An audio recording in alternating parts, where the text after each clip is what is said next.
Welcome to Jimbo's Barbecue Haasienda, simple crowd pleasing recipes for your grill. I'm Jim Haas. Thanks for checking this out. Today we are going to do a simple rotisserie pork shoulder. Let's do it.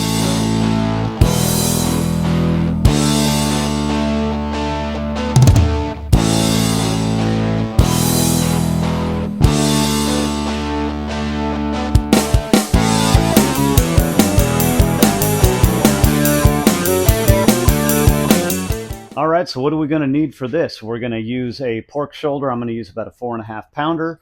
Binder, I'm going to use yellow mustard for that. Seasoning of your choice. Some cooking twine is going to be very helpful with this. I do want to say right up front, excuse my mess if I'm going to try to keep all the mess out of frame, but we are in the middle of just some updates on the patio out here.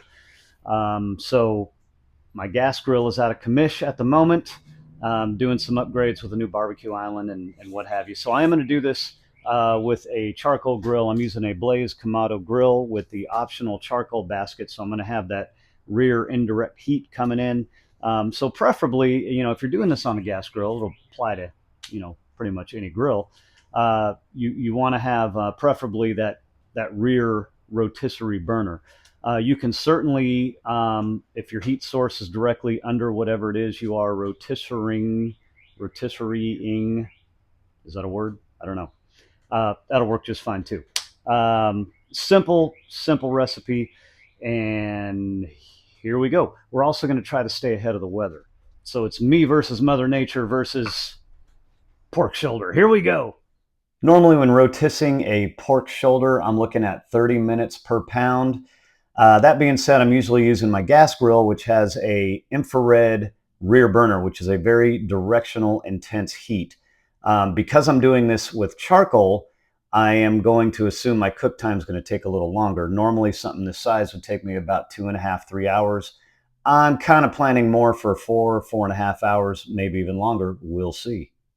Pork shoulder from the store or the butcher is going to have a fat cap on one side. I like to trim that down so there's about a 1/4 inch left. Then give that fat cap a crisscross scoring.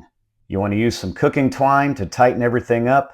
This is, I think, the first time I've ever done this where I actually gave myself enough length that I was able to do this all with one piece of twine.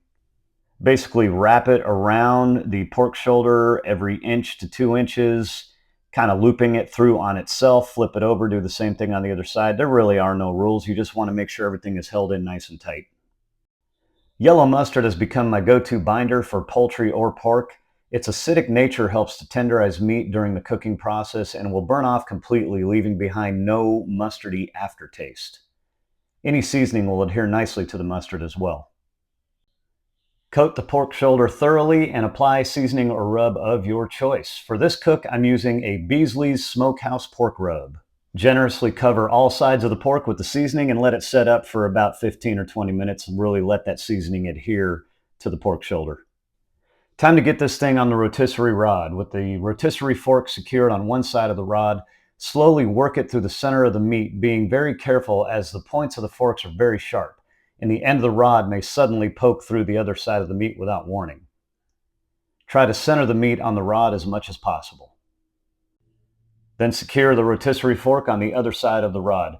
Because the thumb screws on these rotisserie forks are fairly small, I'm using a pair of pliers to gently tighten them down. I say this with hesitation because you definitely do not want to overcrank these thumb screws. After working this rotisserie rod through this meat, we may have lost a little seasoning, so I'm going to reapply just a little bit. After your gas grill is preheated, or in this case, once the charcoals are hot, time to get this meat on the grill. Ultimately, we're looking for an internal temp of 180 to 205 degrees Fahrenheit. This internal temp will ensure that fats are properly melted and rendered down, resulting in a tender and easily shreddable pork shoulder. I'm anticipating this cook taking several hours, but I'm going to go ahead and do a temp check after the first hour, just to see where we are and add any charcoal if need be. After the first hour, we're only temping out at about 100 degrees. At this point, I'm going to set my timer for 45 minutes, then check temp and charcoal levels again. At the 45-minute mark, I'm temping out at about 140 to 145. I'm going to set my timer for intervals of 30 minutes and continue to check temps and charcoal levels. 160. I can feel it. I can feel how tender it's getting. The probe is sliding in there just so easily. Still got a little ways to go, though. And here comes Dweezil, the sous chef. He's smelling something in the air. What do you say, Dweez? After another 30 minutes, I've climbed to a temperature of 170. Since it's climbing about 10 degrees every half an hour, I'm going to set my timer for another hour this time around and then check again. Another hour has gone by. We're into this cook almost 5 hours already. I'm reaching internal temps of 185, and frankly, I can't wait any longer. I'm sure letting it go to get an internal temp closer to 200 degrees will make it that much more tender, but I have a good feeling about this as it stands. I'm going to pull this thing off the grill, get it off the rotisserie rod, and take the cooking twine off as soon as possible before I cover it with foil to let it rest. You want to do this quickly before it has a chance to cool down and the crust sticks to the cooking twine. And just look at that. Time to cover it over with foil and let it rest for at least 30 minutes. All right, moment of truth. Here we go. Rotisserie pork shoulder. Now, I am sure, just from the way the meat probe felt when I was doing the temperature checks at the end there, that this is going to be tender enough to shred it, pull it. It'll be great for tacos, sandwiches, or just on its own. I'm planning on just slicing it up and having it with a side of zucchinis that's baking in the oven behind me. Now, this has been resting for about maybe almost 40 minutes or so, but oh, I mean, just look at that. Oh yeah, it's going to slice up just fine. It almost looks like a prime rib the way it's slicing up. Wow. So tender, so juicy.